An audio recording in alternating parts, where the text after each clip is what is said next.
Hello and welcome to BYJU'S Exam Prep IAS. I welcome you all to today's session of the Hindu Newspaper Analysis.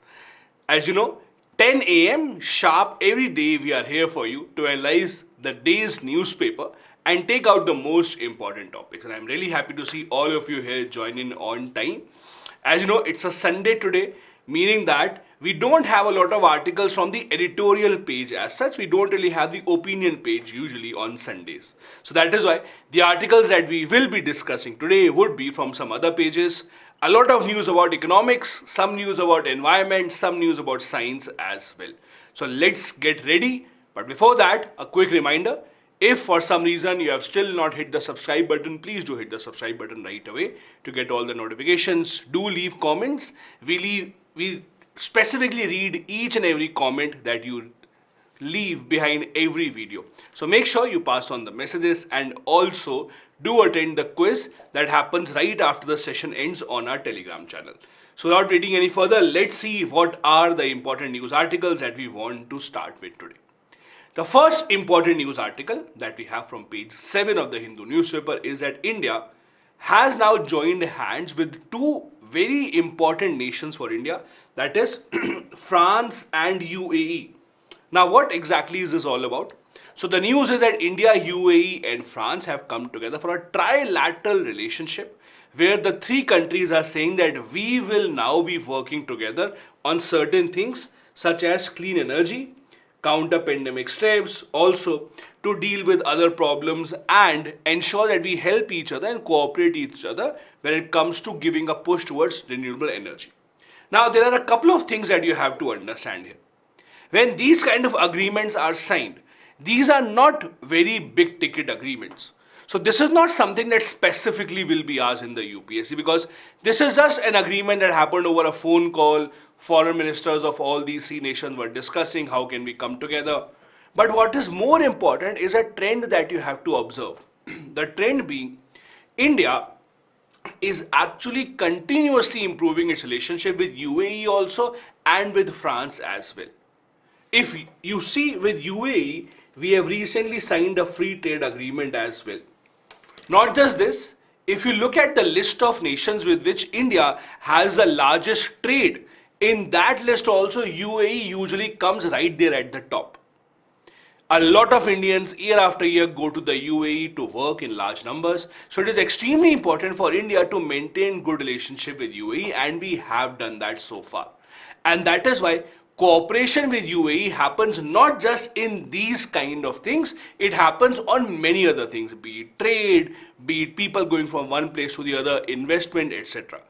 And that is why you see awards are also given. Our governments usually give a lot of awards to their dignitaries. Their governments usually also reciprocate the same. The second country again, extremely important from India's point of view, is France. Now usually when we look at the P5 nations, when I say P5 I mean the permanent members of the Security Council. If I ask you, which of the P5 countries do you think has been the best friend for India? People will usually say from the P5, Russia has been a very good friend of India. You might also say US, you might also say UK. But usually the one country that we ignore from the P5 that has been an excellent friend for India is France. France, in fact, has stood by India when many other countries did not. I'll give you certain examples. Look at the different types of defense equipment that we have bought from France. Usually we have a short memory, so we think we have only bought the Rafales. Yes, Rafales is just one side of the story. Our Air Force specifically has been buying a lot of planes from France from many decades now. A lot of our submarines also have come from France. Not just this, when it comes to India's membership of a lot of international groups, be it the Nuclear Supplier Group, be it the UNSC, be it Wassenaar Arrangement, all these groups where India wants to be a member, in almost all these groups, India has always supported France. Remember in 1998 when India carried out its Pokhran test, where we carried out our nuclear test, the Pokhran test, a lot of Western countries had imposed sanctions on India. But France did not. France still supported India because France said that we understand India has the right to defend itself when it has a common border with China. So France has been with India through its thick and thin. You all know how India and France came together to become the founding members of the International Solar Alliance as well, that is the IAS. Somehow we ignore that India and France have been so close to each other. This also is an example of how the two countries are actually coming together to ensure that our relationship becomes even better. Now, as I told you, this article specifically does not have a lot of information, but this article does give us a chance to look into the relationship that India has formed with France over the years, because India-France news has been discussed multiple times, in fact, in the past few months. It has become very, very relevant for this year's exam as well. The two countries, as I told you, share a strategic partnership, and we have seen India being supported by France on most of the issues whenever it comes to the international politics. Be it the UNSC, be it our membership of MTCR, Wassenaar Arrangement, Australia Group, all these are those groups where India wanted to become a member for a long, long time so that it can give us access to state-of-the-art technology. The other interesting part is most of these international groups, they work on the concept of consensus, meaning that if we want membership into these groups, all the members of the group have to say yes. Only then we would get membership. That is why it has become even more important, and nations such as France actually benefit us. We have a lot of military exercises with France as well. France has also invested a lot in India. They have been open to selling us state-of-the-art defense weapons as well. This is where you have to understand a very important difference. See, India's defense buying from US also has a very long history, but there's a difference between the two. See, when we buy any weapon from US has this policy that their best weapons, the weapons that their military uses, usually they don't sell those weapons to anyone. So for example, when India would go to US and say, please give us those planes or those fighter jets that your pilots are using, they would say, no, these are for us only. But with France, that is not usually the case.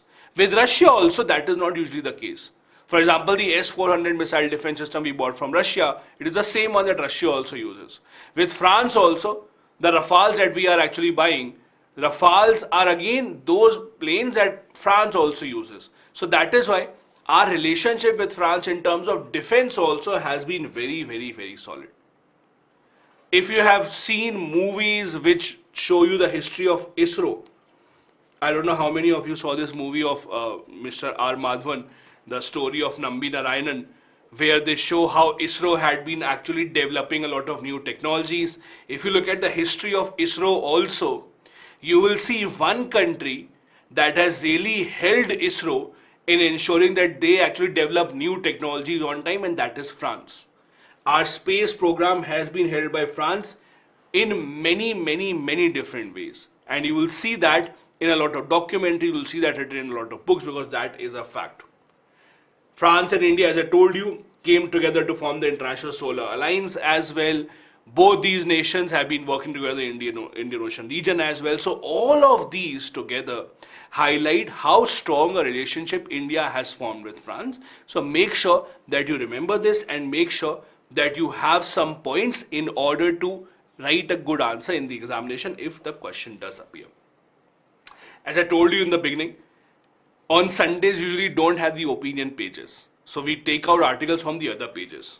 The other article, an important one, is about the hydropower generation. Interestingly, there is a report that has come out. The report has come out from a team from IIT Gandhinagar. Now, what is the team saying? IIT Gandhinagar team is saying that with climate change, with increasing temperature, the hydropower generation capacity will increase. Now, what is the connection between the two? Let's try and understand in very simple terms. So what this team is saying is, because of climate change, since the average temperature is increasing, meaning that the Himalayan ice caps will then now start to melt. So when the Himalayan ice caps will start to melt, there will be more water in the river. More water in the river means more water in the reservoir. That means our hydropower electricity generation will increase. That is the connection that they are trying to build. I hope all of you understood. Climate change means melting of ice. Melting of ice means more water in river. And when you have more water in river, that means you will have more hydropower. That is what the report is all about. As per the report right now, 13% of India's power right now comes from the source of hydropower plants that we have all around the country. There is a potential to increase that by 10 to 23%. All of that will be because of climate change, because we will have a lot of snow that will melt. Now, melting of snow does not really have to be a very positive sign, because melting of snow also means when the rivers are overflowing, there's also a chance of flood actually. All of you would know when the floods happen or when the rivers are overflowing, that is why the governments usually build reservoirs. What are reservoirs? Reservoirs are these big enclosed areas that are built so that they can store extra water, so that the water does not flow out of the river. So reservoirs are those places where the water can be stored. Now, if you look at around India, there are a lot of hydropower plants that we have. Now, hydropower plants have certain limitations. Remember, hydropower plants usually can only be, or they can be done when we have a inclined in the river.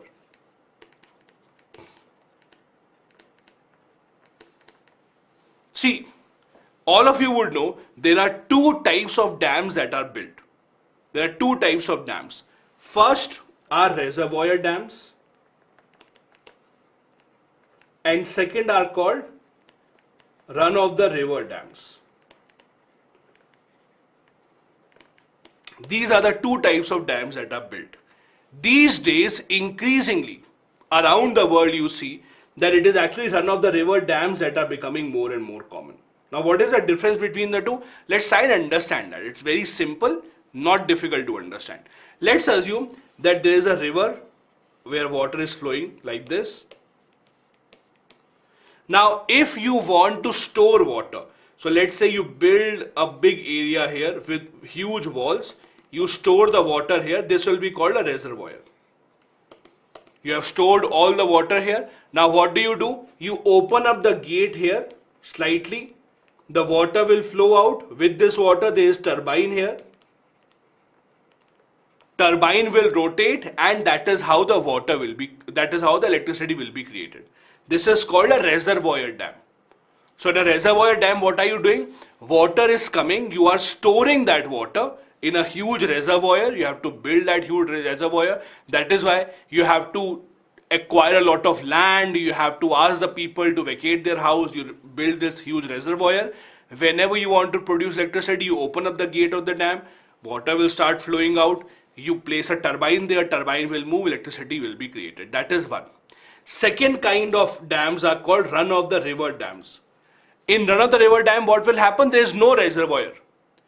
Run of the river dam means water is flowing here. You put a turbine here only. With the flow of the water, turbine will rotate and the water will go away. This is called run of the river dam. So in run of the river dam, you are not storing or preserving any water. The water is coming, it is moving the turbine with the flow, and it is going away. As simple as that.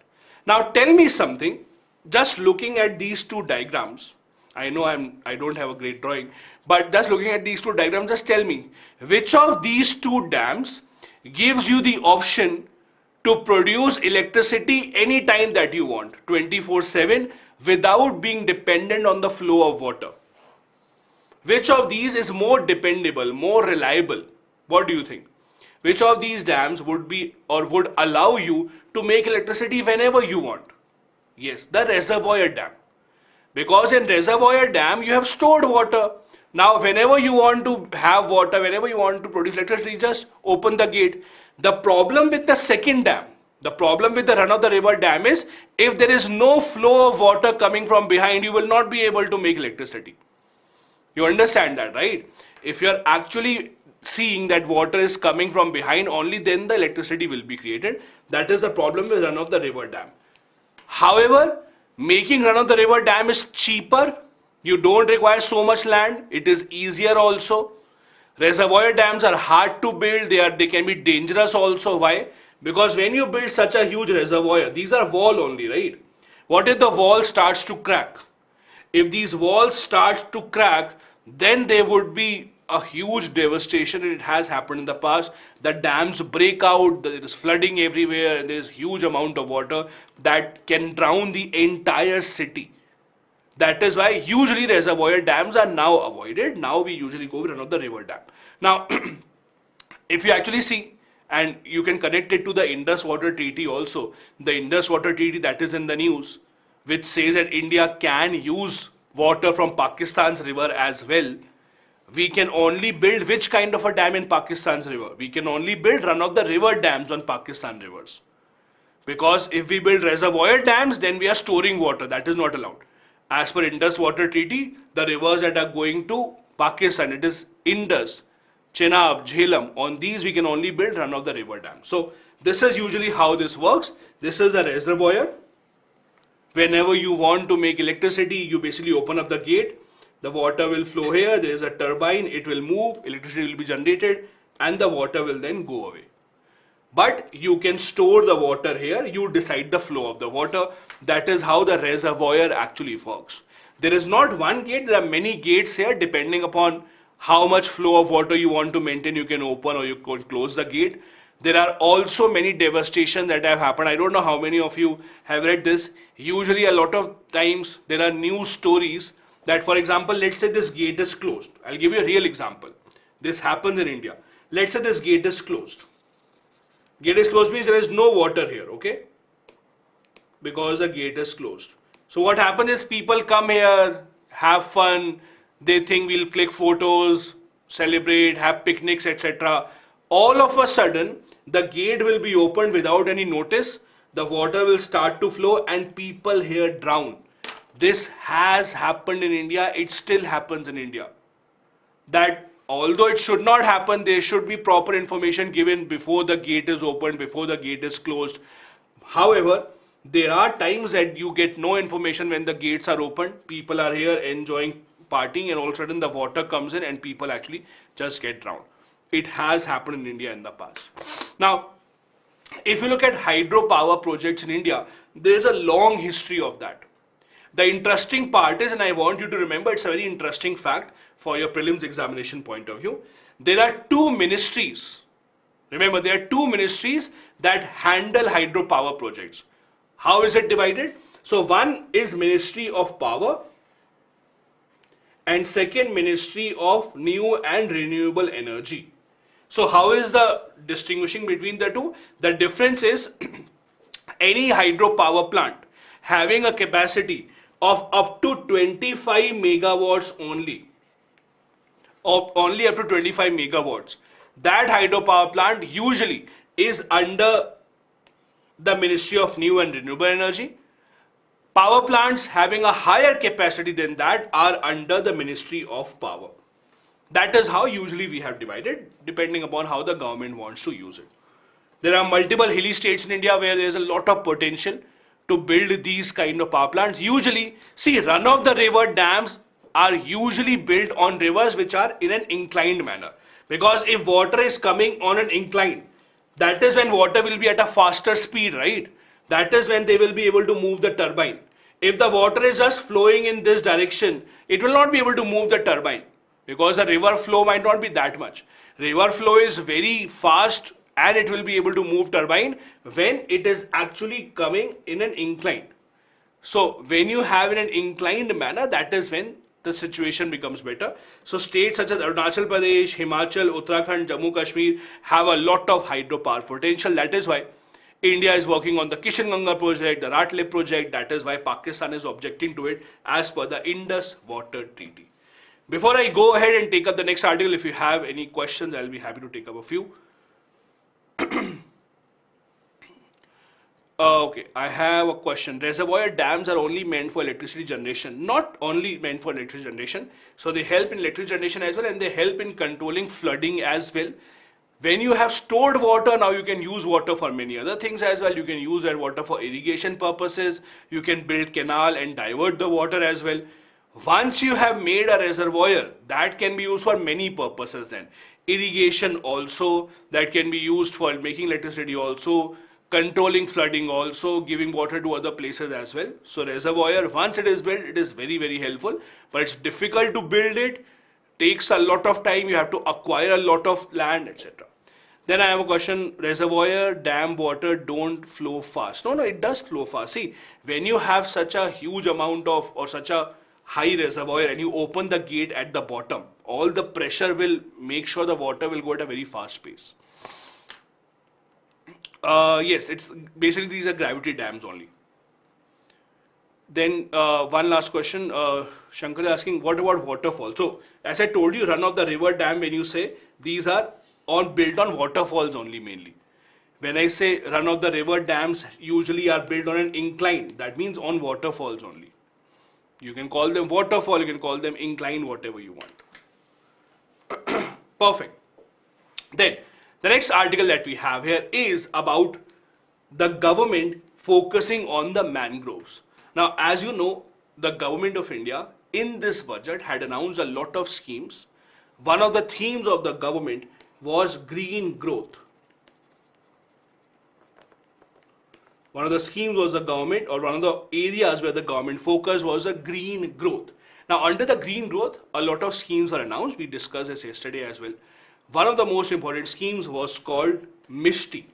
MISTI here stands for Mangrove Initiated for Shoreline Habitats and Tangible Income Scheme.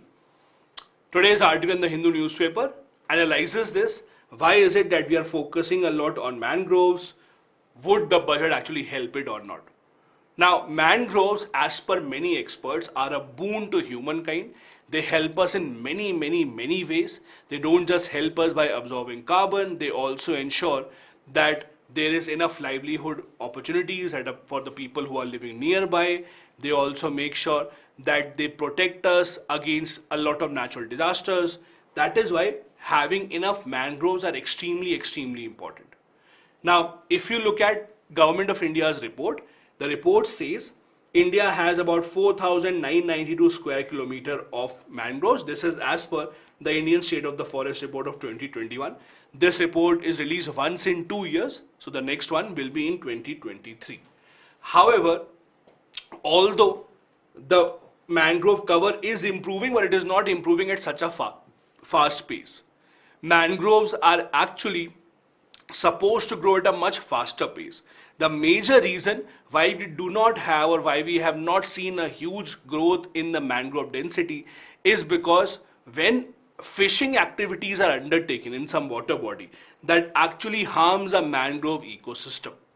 The mangrove ecosystem, apart from fishing activities, is also under threat because of increasing population. When the population increases, there is more demand of land, timber, wood, etc. So when you see there is a huge tree, rather than thinking what this tree will give you in the future, how will this help your environment, your first instinct to just cut the tree, use the wood, use whatever products you are getting right now.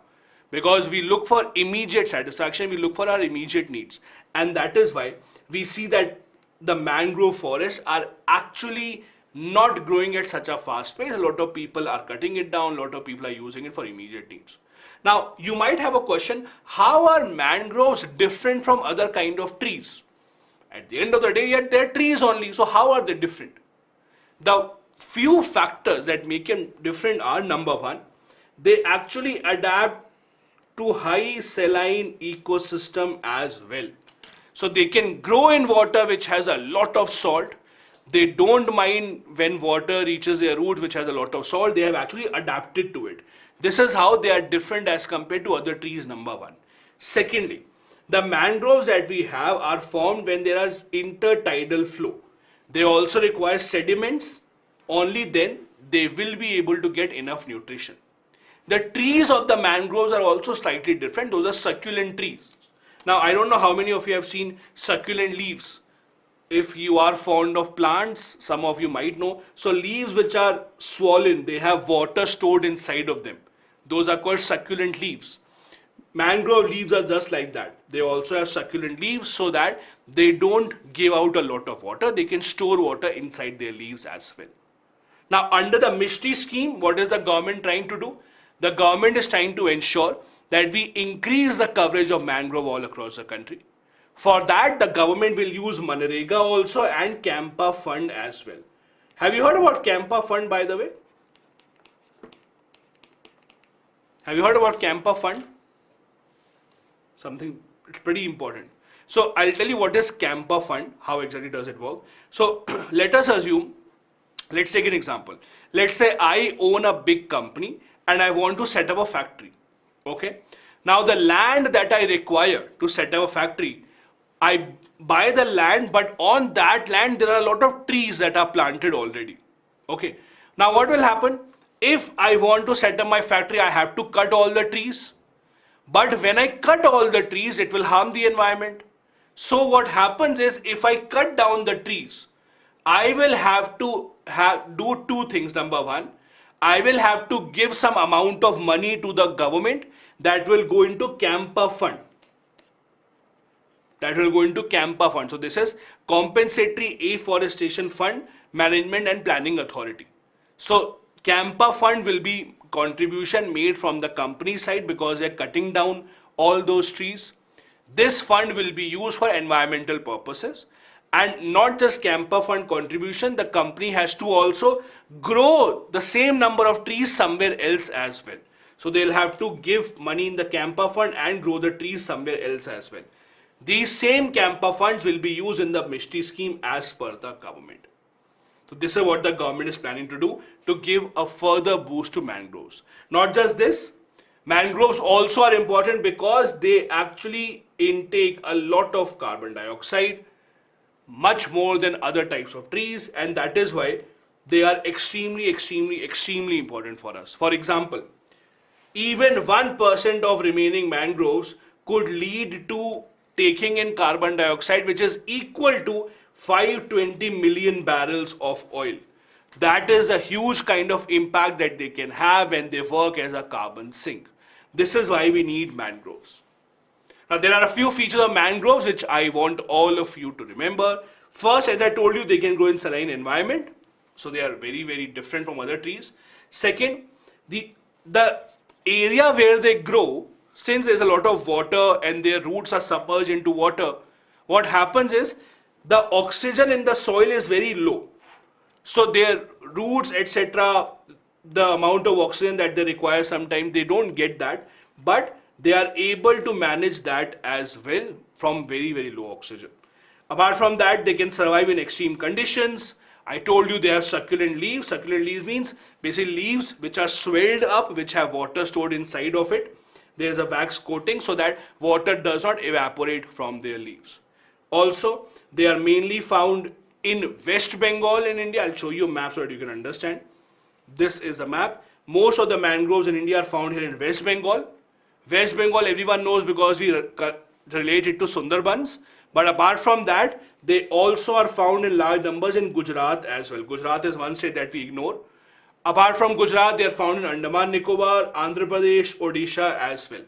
So do remember this as well, because again, you have to understand the theme where the government has been focusing on a lot. And then you can assume what are the kind of questions that can be asked in the UPSC examination.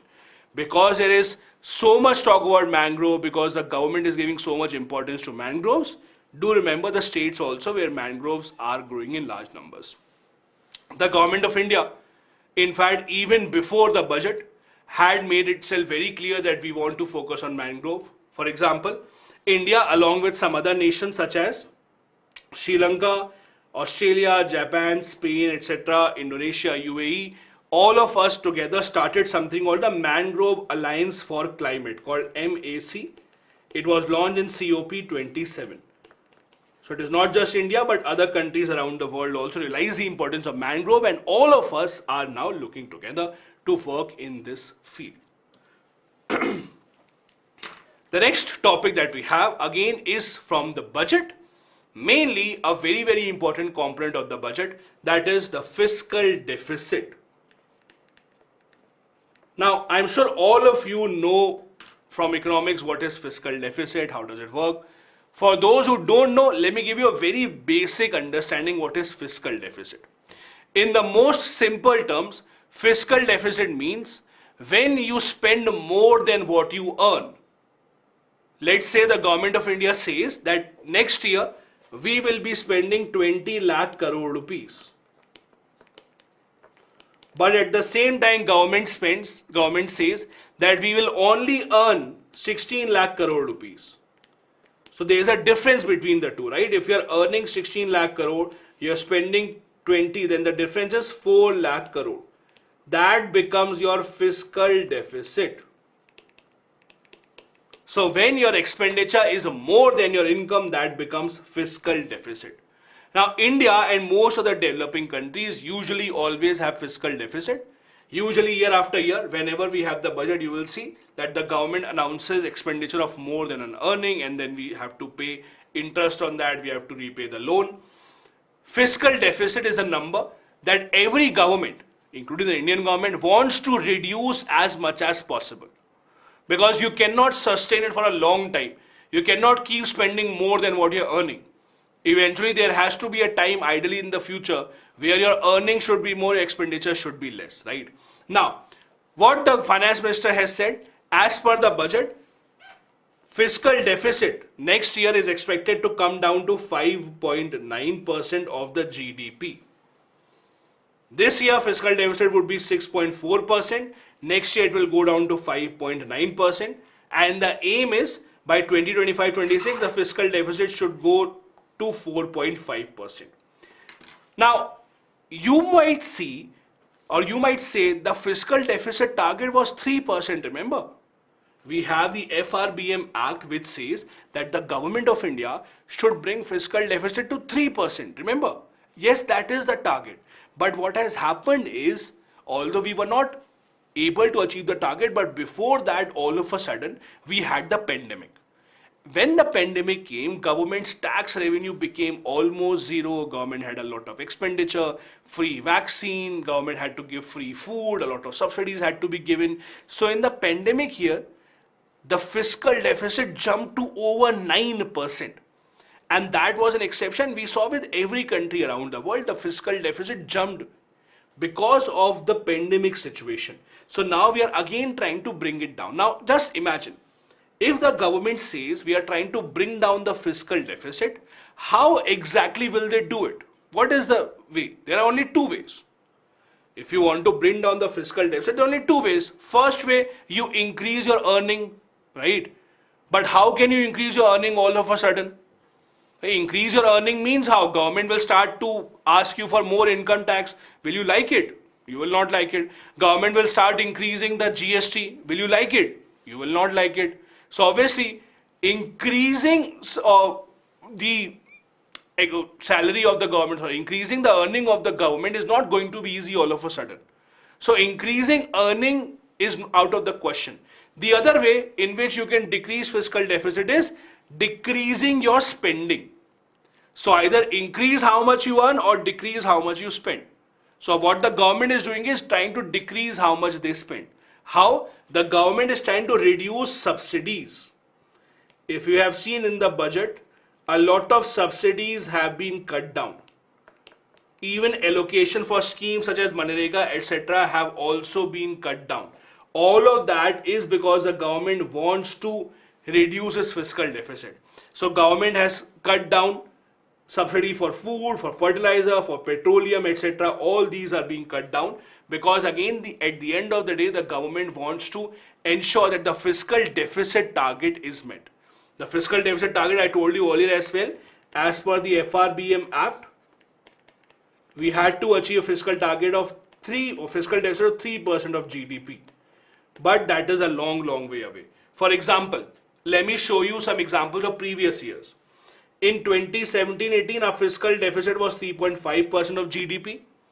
2018-19, 3.4%. And then see what happened in the pandemic year.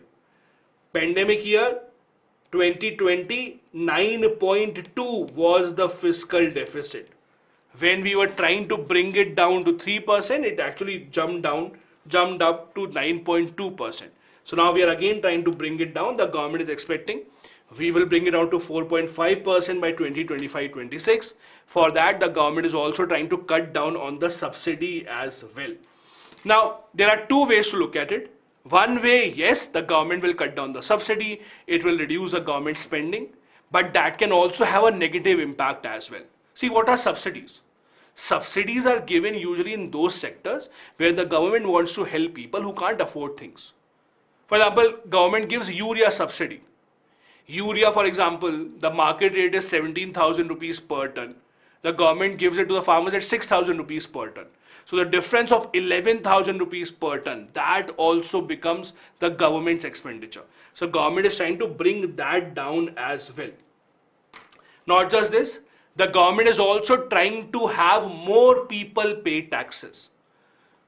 You saw in the budget the government of India saying that under the new income tax slab, under the new income tax regime, we will reduce certain slabs, we will reduce certain tax liability, etc. Now, what impact does it have remains to be seen, but the reality is the government of India is trying to increase its earning, but increasing earning all of a sudden is not easy for the government. Unless they all of a sudden find a lot of oil, find a lot of uranium to sell to the world, that will not happen all of a sudden. On the other hand, the other option the government has is to reduce its spending. And the easiest way to do that is the subsidy. If you have realized this, Government of India, when the pandemic started, had been distributing a lot of free food grains to the people. Apart from the 5 kg food grains that you get under the National Food Security Program, there were double the food grains that were given under the pandemic. And government just kept on continuing the scheme. Just last month they ended the scheme. Just last month government said the free food grains that were given, that will also end. That was a pandemic era.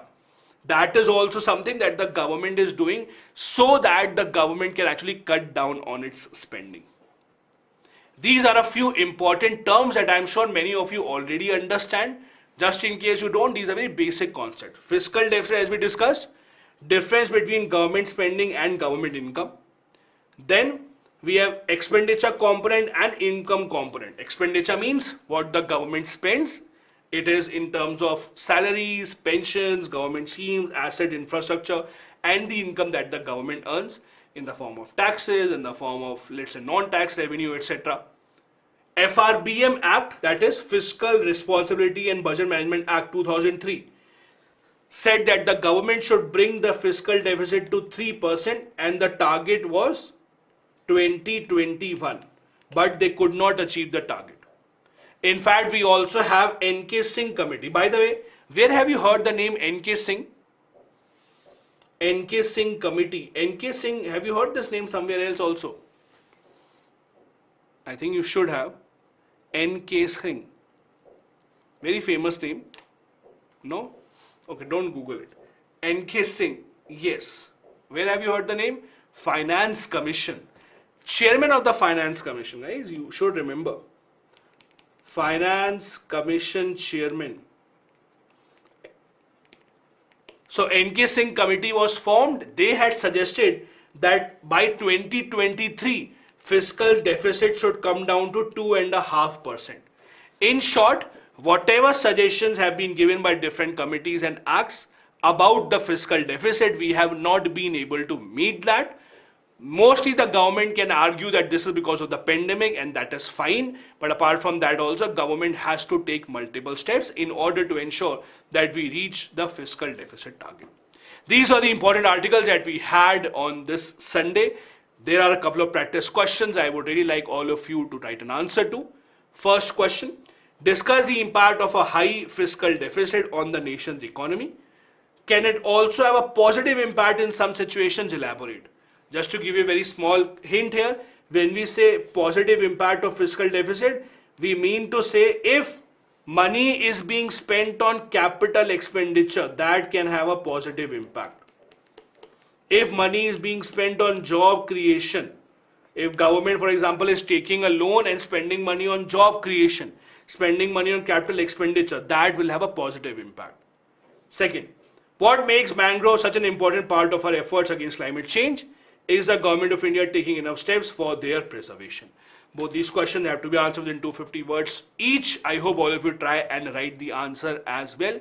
Utilize the student portal to check each other's answers, give each other feedback, and as soon as the session ends, you know you have to go towards our Telegram channel where you have to attempt a quiz based on these questions or based on these topics itself. Thanks for watching. We'll see you tomorrow 10 a.m. once again with the Hindu Newspaper Analysis. Have a good day ahead. Jai Hind.